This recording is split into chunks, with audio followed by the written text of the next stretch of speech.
Good evening to all the engineering aspirants. I welcome all of you on our channel Civil Simplified AE. तो आज मैं आपके सामने लेकर आया हूँ एक रिक्रूटमेंट ड्राइव जो कि आई है BSNL की तरफ से for the direct recruitment of junior telecom officer.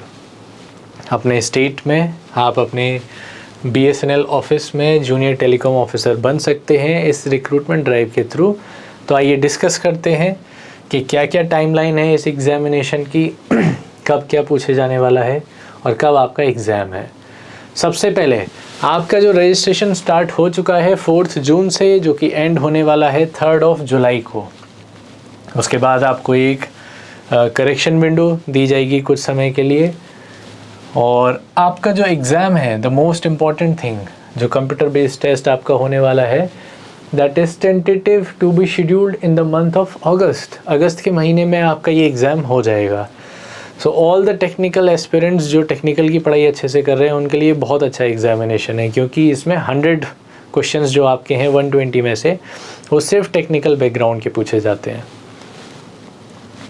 उसके बाद ये आपके सर्कल हैं जो आपको फॉर्म में अप्लाई करते टाइम प्रेफरेंस भरना पड़ेगा। जो भी आप लेना चाहें, जो भी आपके नियरेस्ट हो तो आप भर सकते हैं, but you are liable to be transferred anywhere in India according to the BSNL transfer policy. तो वो आप देख सकते हैं या उसके बाद आपका पे स्केल, जो आप JTO जो नए डायरेक्ट रिक्रूटमेंट के थ्रू BSNL में जाएंगे, वो इस इवन पे कैटेगरी जो 16,400 से लेके 40,500 तक, this will be your basic 16,400। और उसके बाद आपके अलग अलग अलाउंसेस होते हैं, वो बहुत सारे होते हैं, लेकिन बेसिक आप मान के चलिए आपका स्टार्टिंग में इतना रहने वाला है। फिर वही selected candidates will be required to serve the allotted circle as per BSNL transfer policy. ये मैंने आपको बता ही दिया। I am only discussing the important things in front of you. उसके बाद एज लिमिट, आपकी एज लिमिट इस एग्जामिनेशन में दी हुई है, मिनिमम 20 ईयर्स, मैक्सिमम 30 ईयर्स। और अगर आपका एज रिलैक्सेशन है, जो हम आगे चल के देखते हैं, जो कि आपका OBC नॉन क्रीमी लेयर, हाँ ये इसमें बहुत इंपॉर्टेंट चीज़ है, आप अप्लाई करते टाइम ध्यान रखना। जो OBC कैंडिडेट्स हैं, अगर आप क्रीमी लेयर में आते हैं तो you will be counted as unreserved. आपको जनरल कैंडिडेट बन के फॉर्म भरना पड़ेगा, ये याद रखिएगा। नॉन क्रीमी लेयर वाले हैं उनको 3 साल का रिलैक्सेशन है, SC/ST कैंडिडेट्स को 5 साल का, और अगर आप BSNL एम्प्लॉई हैं तो उसके लिए अलग से एज रिलैक्सेशन है आपका, तो वो आप देख सकते हैं। बट जनरल कैंडिडेट्स के लिए 20 to 30। आफ्टर दैट, हाँ जो मैं बोल रहा था, very important point, vacancies reserved for OBC category are available only to those OBC candidates belonging to the non creamy layer. Non creamy layer में जो आते हैं, जो आपका सैलरी या जो आपका इनकम क्राइटेरिया के हिसाब से आपका बनता है ना, creamy layer non creamy layer, उस हिसाब से है। तो ये आप याद रखना, अगर आप क्रीमी लेयर OBC कैंडिडेट हैं तो आपको इंडिकेट करना पड़ेगा अनरिजर्व्ड जब आप अप्लाई कर रहे होंगे इसके लिए। तो ये आप याद रखना, दिस इज़ वेरी इंपॉर्टेंट। उसके बाद सबसे अच्छी चीज़, ये आपका पेन पेपर बेस्ड एग्जामिनेशन नहीं है, तो लीक होने के चांसेस कम रहते हैं। कंप्यूटर बेस्ड टेस्ट है, जिसमें एक क्वेश्चन के लिए आपको 4 मार्क्स मिलेंगे, नेगेटिव -1 जी। और आपसे पूछा क्या जाने वाला है, आपके 2 सेक्शन कर दिए इन्होंने, इंजीनियरिंग स्ट्रीम के ही 2 सेक्शन हैं, 50-50 क्वेश्चन हैं, पर क्वेश्चन 4 मार्क्स, तो 200 400 मार्क्स का अपना टेक्निकल बैकग्राउंड का क्वेश्चंस आने वाले हैं, 100 क्वेश्चंस फॉर 400 मार्क्स। और 20 क्वेश्चंस ऐसे हैं जो आपके नॉन टेक है, जिसमें इंग्लिश भी आएगी, थोड़ा बहुत GK, ज्योग्राफी या टेलीकॉम इंडस्ट्री के करंट अफेयर्स आपसे पूछे जा सकते हैं। नेक्स्ट वेरी इंपॉर्टेंट थिंग, जैसे ये 3 सेक्शन कर दिए इन्होंने, सेक्शन 1, 2, 3, भले ही पहले 2 सेक्शन आपके इंजीनियरिंग के हैं, लेकिन 3 कर दिए हैं। हर सेक्शन में आपको इंडिविजुअली 40% मार्क्स स्कोर करना मैंडेटरी है, 40% आपको लाना ही है, और ओवरऑल आपको 50% मार्क्स लाना पड़ेगा अगर आप अनरिजर्व्ड कैंडिडेट हैं। ऐसे ही सेम अगर आप कोई कैटेगरी वाले कैंडिडेट हैं तो हर सेक्शन में 35% मार्क्स आपको लाना अनिवार्य है, और ओवरऑल आपको 45% मार्क्स स्कोर करना पड़ेगा। तो ये बात याद रखिए इसमें, जैसे मान लीजिए 480 मार्क्स का पेपर है, तो हर सेक्शन में आपको 40% स्कोर करना ही है मिनिमम, और ओवरऑल 50% से ज़्यादा होना चाहिए।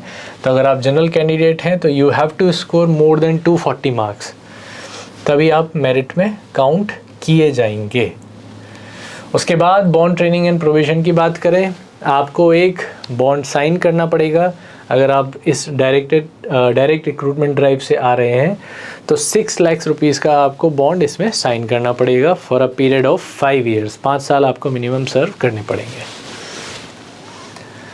20 वीक्स की आपकी ट्रेनिंग होने वाली है।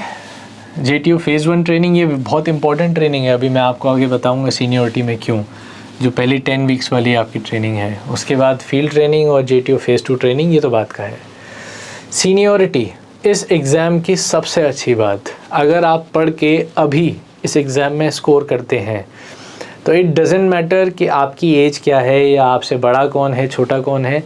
अगर आपने इस एग्ज़ाम, देखिए जो आपकी फेज़ 1 ट्रेनिंग है, ये फेज़ 1 ट्रेनिंग है, इस फेज़ 1 ट्रेनिंग में जो आपका एग्ज़ाम होगा उसके 40% मार्क्स और 60% मार्क्स इस रिक्रूटमेंट ड्राइव के जो आप स्कोर करेंगे इस पेपर में, इन दोनों को मिला के आपका स्कोर बनाया जाएगा और उसी से आपकी सीनियरिटी होगी।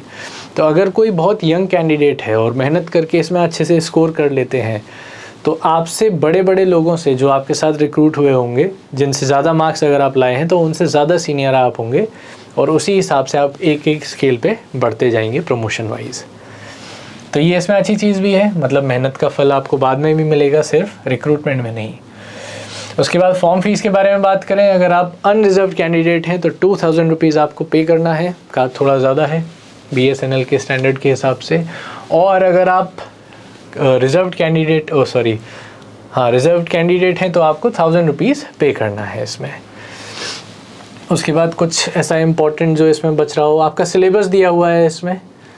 हाँ, आपका एक ग्रीवियस विंडो खोला जाएगा इसमें, अगर आप चैलेंज करना चाहें इनकी आंसर की को 7 दिन का इसमें दिया जाएगा पीरियड, जिसमें आपको पर क्वेश्चन 400 रुपीज़ पे करना होगा। आफ्टर दैट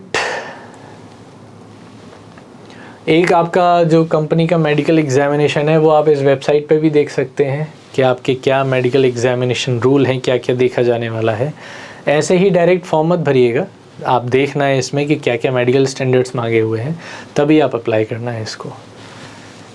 आप स्मार्ट हैं, इंजीनियर हैं, ऐसा ना हो कि आप कुछ भी अप्लाई करके बाद में बोल रहे हैं कि यार ऐसा पता नहीं था, वो नहीं था। ये नहीं होना चाहिए। इसके बाद कौन कौन सी स्ट्रीम, टेलीकॉम आपकी इसमें फंक्शनल स्ट्रीम कौन कौन सी हैं। आपने बीटेक किया हो, tele communication, electronics, radio, computer science, electrical, IT, instrumentation, या फिर आपने MSc किया हो इलेक्ट्रॉनिक्स या कंप्यूटर साइंस से, तो भी आप एलिजिबल हैं। आफ्टर दैट आपका सिलेबस है तो आप अपनी स्ट्रीम के हिसाब से आप देख लेना, इसमें सिलेबस दिया हुआ है और हर सेक्शन का दिया हुआ है, सेक्शन 1, सेक्शन 2। उसके बाद हाँ, ये कॉमन सेक्शन है सबके लिए। जनरल इंग्लिश आपको बिल्कुल इसमें पूछी जाएगी, इंग्लिश इज़ इम्पॉर्टेंट इस एग्जामिनेशन के लिए।